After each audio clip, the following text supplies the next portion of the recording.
Hello viewers, I doctor SBK Lal welcome you all in my YouTube channel. मेरे YouTube channel में आपका बहुत बहुत स्वागत है। अगर आप इस चैनल पर नए हैं तो चैनल को सब्सक्राइब कर लें। इस चैनल के माध्यम से हम आप तक विविध विषयों से संबंधित जानकारी पहुंचाते रहते हैं। आज का हमारा टॉपिक है देश में विभिन्न तरह की जो शादियां होती हैं उस पर ये टॉपिक है, और चर्चित में हम इसमें चर्चित शादी सबका भी जिक्र करेंगे। साथ ही जो हिंदू शादी है या मतलब शादी उद्योग है देश में, इस साल 48 लाख शादी होने की उम्मीद है, जिसमें 6 लाख करोड़ तक का खर्चा हो जाता है। तो भारत में जब से समृद्धि आई है और लोगों ने इसमें ज़्यादा खर्च करना शुरू किया है, तब से कई उद्योग के लिए जीवन रेखा जैसा बन गया है, जैसे गहने, कपड़े, होटल, बाइक, बर्तन, फर्नीचर, सजावट, फूल, मैरिज हॉल, हलवाई, कार, ब्यूटिशियन, मेहंदी डिजाइनर इत्यादि। तो हम इसमें देख सकते हैं इनमें से कई का तो जीवन यापन शादी उद्योग पर ही आधारित है। तो कई ने इससे अच्छी खासी आय अर्जित कर ली है, अच्छी खासी अचल संपत्ति बना ली है, ज़मीन खरीद लिया है। तो इसमें जो कला सब है उसकी भी भूमिका बड़ी है। जैसे सिर्फ मेहंदी की कमाई से हम देख सकते हैं कि माने एक मेहंदी का 2000, 4000, 5000 रुपया तक शादी में मेहंदी के लिए लेते हैं लोग। अगर आपको अच्छा सा मेहंदी लगाने आता है तो आप लड़का हो या लड़की, ये कोई मायने नहीं रखता है, आप अच्छा खासा कमा सकते हैं। और कुछ शादी की रस्में तो हर एक मजहब में एक समान आप देख सकते हैं, चाहे हिंदू मैरिज हो, चाहे क्रिश्चियन हो, या मतलब मुस्लिम मैरिज हो। और भारत में ये एक बहुत अच्छी बात है कि बहुत सारा जो रस्म है एक दूसरे से घुल मिल गया है। जैसे मतलब आप मुस्लिम में रिंग सेरिमनी होता था और सब ग्रुप फोटोग्राफी होता था जयमाल के। अपने यहाँ सनातन धर्म में भी इसमें बहुत आगे है कि एक दूसरे के रस्म को अपनाना। जैसे आप हिंदू मैरिज में भी रिंग सेरिमनी देख सकते हैं, और जो दंपति हैं उनके परिजन आपस में उनका फोटोग्राफी होता है, मंच सजता है। तो ये सब परंपरा हमने दूसरे धर्म से लिया है। तो हिंदू में शादी एक संस्कार माना जाता है।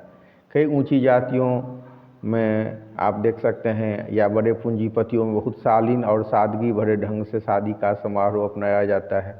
इस साल देश में करीब 48 लाख शादियां होने का अनुमान है, जिसमें से 6 लाख करोड़ तक का खर्च हो सकता है। भारत में जब से समृद्धि आई है और लोगों ने इसमें ज़्यादा खर्च करना शुरू किया है, तब से कई उद्योग के लिए जीवन रेखा जैसा बन गया है।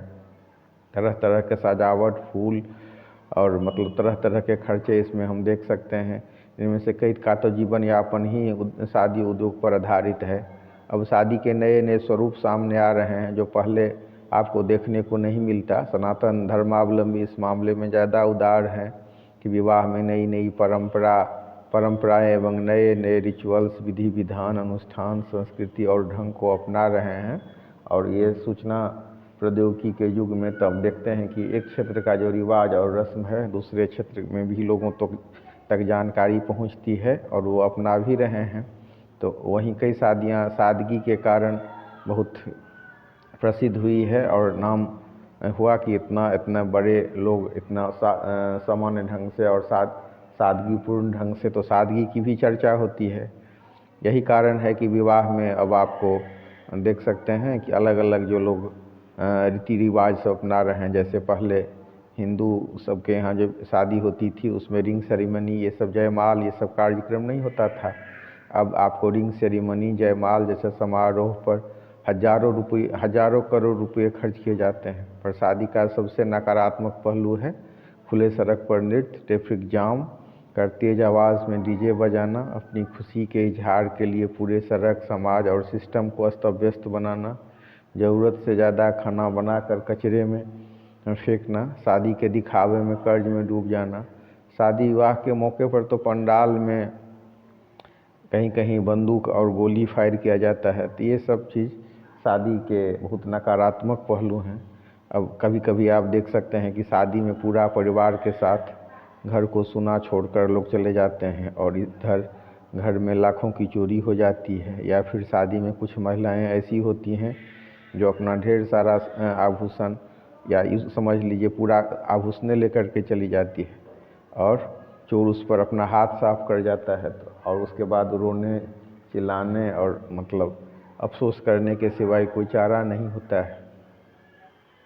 एक शादी रांची में मैंने एक शादी अटेंड की थी, तो मैंने देखा कि शादी में नाव का सीन है। नाव से दूल्हा दुल्हन एक दूसरे के नज़दीक पहुंच रहे हैं और उसमें एक श्रमिक टाइप का आदमी पूरा नंगे बदन, पूरा शरीर खोल करके पानी में उसको एक नाव को दूसरे से मिलाने का कोशिश करता है और नाव का संचालन करता है।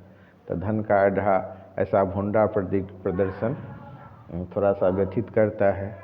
पर शादी के कई सकारात्मक पहलू हैं। ढेर सारे उद्योगों में जान डालता है, देश को मंदी से उबारता है। भगवान बुद्ध ने कहा है कि शादी आनंद की एक उच्चतम स्थिति है। आज महिला सशक्तिकरण का यह प्रभाव पड़ा कि शादी में सभी लड़का एवं लड़की एक जैसे आपको नाचते हुए नजर आएंगे, पर दूसरे तरफ पिछड़े और अभिशिक्त समाज में दहेज हत्या जैसी घटनाएं भी हो रही हैं। कितना परस्पर विरोधाभासी घटना है कि जहां लड़कियों की भीषण कमी के चलते कई लड़कों की शादी तक नहीं हो पा रही है। वहीं कुछ लड़कियों का प्राण दहेज के कारण लिया जा रहा है। आइए अब चर्चा करते हैं देश के चर्चित शादी की। इसमें दोनों तरह की शादी चर्चित होती है, एक जो बहुत महंगी शादी हो और दूसरी वैसी शादी जो बहुत सादगी वाली होती है, या ऐसी शादी जिसमें हाई प्रोफाइल फैमिली की सादगी हो पर अत्यंत सादगीपूर्ण ढंग से मनाई गई हो, ऐसी शादी चर्चित होती है। तो अंबानी, हम देख सकते हैं कि अंबानी की शादी जिसमें 5,000 करोड़ खर्च हुआ, उसमें देश विदेश से बड़े बड़े 1200 हस्तियों का अनुमान है कि उनको बुलाया गया। वहीं पर सुनील शेट्टी की बेटी अथिया शेट्टी की शादी में सिर्फ परिवार और परिजन के ही 70 लोग शामिल थे। तो अब हम चर्चा कर लेते हैं कि अंबानी की शादी वर्सेस सुनील शेट्टी की शादी। तो अनंत अंबानी और राधिका की शादी में 5,000 करोड़ रुपया खर्च हुआ। अब इसमें इसे शताब्दी की सबसे महंगी शादी बताया जा रहा है और बड़ी शादी का दर्जा दिया जा रहा है, जिसमें देश के अनेक गणमान्य व्यक्ति, राजनेता, धार्मिक नेता, फिल्म अभिनेता शामिल थे। विदेशी मेहमान भी थे। दूल्हा और दुल्हन के जोड़े को देखकर लग रहा था कि शादी बेमेल है। लड़का मोटा थुलथुल ठीक से चल भी नहीं पा रहा था, स्पष्टतया बीमार भी दिख रहा था, पर लड़की स्मार्ट दिख रही थी। ऐसा लग रहा था जैसे धन ललुपता या धन के लोभ में शादी की गई हो। और इसमें सबसे चर्चित बात ये रही कि जितना सुर्खी इतने सारे लोग जा करके नहीं वो तोड़ पाए, सोनिया और राहुल शादी में नहीं पहुंच करके उससे ज़्यादा सुर्खी बटोर ले गए। मतलब यूँ कह लीजिए कि गांधी परिवार का शादी में नहीं पहुंच पाना एक प्रतीकात्मक विरोध रहा और बहुत ये इसने सुर्खी भी बटोरी। देश विदेश से 1200 VIP आमंत्रित किए गए, पर एक चीज़ अखरने वाली है कि बिना बुलाए अगर कुछ आदमी पहुंच गए तो उनका रिपोर्टिंग पुलिस में कर दिया गया। जिसने अपने लड़की की शादी में 5,000 करोड़ से ज़्यादा खर्च किया, इसके पीछे क्या निहितार्थ है? प्रदर्शन, अकड़ और अहंकार? वैसे तो यह रकम उनके कुल संपत्ति का 0.5% ही है, पर देश में इस घराना के पास बहुत अपयश है। इस घराना पर देश के बहुत बड़े पॉलिटिशियन ने आरोप लगाया कि ये सड़े हुए आलू की बोरी है। तो एक पत्रकार ने आरोप लगाया कि इसने जो संपत्ति बनाई है वो पॉलिटिशियन और कॉरपोरेट के नेक्सस से पैदा हुई है और इसने ये संपत्ति मेहनत से नहीं कमाई है। अब विडम्बना देखिए कि इसने 5,000 करोड़ से ज़्यादा अपने बेटे की शादी में खर्च किया। उसने देश के लिए कितना खर्च किया? लोगों की भलाई, शिक्षा, स्वास्थ्य, अनाथालय, धर्मशाला, वृद्धाश्रम या अन्य कुछ जो जनता, देश और वन पर्यावरण के भलाई के लिए हो, देश के भलाई के लिए उसने क्या कुछ किया? शादी के तुरंत बाद इसने जियो का रेट बढ़ा दिया और इसी से इसने लगभग 20,000 करोड़ से ऊपर की कमाई की। उसमें से 5,000 खर्च करना इसके लिए क्या मतलब मायने रखता है? ऐसे उद्योगपति जब इतना कुछ शादी में खर्च करते हैं तो लोगों को लगता है कि ये धन का भोंडा प्रदर्शन है। कई महीने तक समारोह, लगभग सारे पक्ष और विपक्ष नेताओं की उपस्थिति, भारत पर राज करने वाले लोगों की शादी का दर्जा तो इसे मिला। मतलब लेकिन मतलब भारत का ब्रांड मजबूत होने का दावा भी लोग कर रहे हैं। शादी में जिन्हें आमंत्रित किया गया वो अपने आप को कृतार्थ महसूस कर रहे हैं। लेकिन हम देख सकते हैं कि राहुल और सोनिया गांधी शादी में शामिल नहीं हो करके भी सुर्खी बटोर ले जाती है। अब दुनिया के ये 11वें अमीर हैं। 100 प्राइवेट जेट विमान को किराया पर लिया गया, प्राइवेट जेट ई रिक्शा की तरह इस्तेमाल किया गया, या 5 स्टार होटल के रूम को किराया पर ले लिया गया जिस पर 1 लाख करोड़ से ज़्यादा का खर्चा व्यय हुआ, या भी VIP गेस्ट को करोड़ों की घड़ी गिफ्ट दी गई, या कुछ स्पेशल घड़ियाँ ऐसी भी थी जो 2 से 4 करोड़ की थी। कुछ विदेशी नर्तकियों को भी नाचने,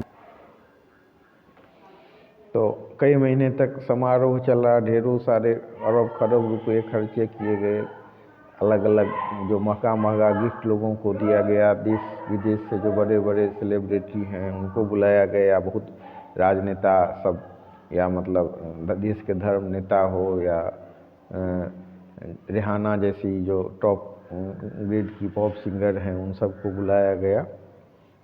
तो इन बातों के साथ साथ ये भी चर्चा है कि अंबानी कैसे अमीर बने, और जो शादी में इतना खर्चा कर रहे हैं वो जनता के भलाई के लिए क्यों नहीं कर सकते हैं, या मतलब कि जिनकी प्राथमिकता क्या है। तो हम देख सकते हैं कि अब इस पर चर्चा हुई कि कहाँ से ये कितना धन कमाए, इस सब पर भी चर्चा है। पर ये भी चर्चा में रहा कि इन्होंने अपने स्टाफ को कुछ खास तोहफा नहीं दिया, और इसमें अलग अलग दृश्य भी चर्चित हुए, जैसे प्रियंका चोपड़ा का ठुमका वगैरह।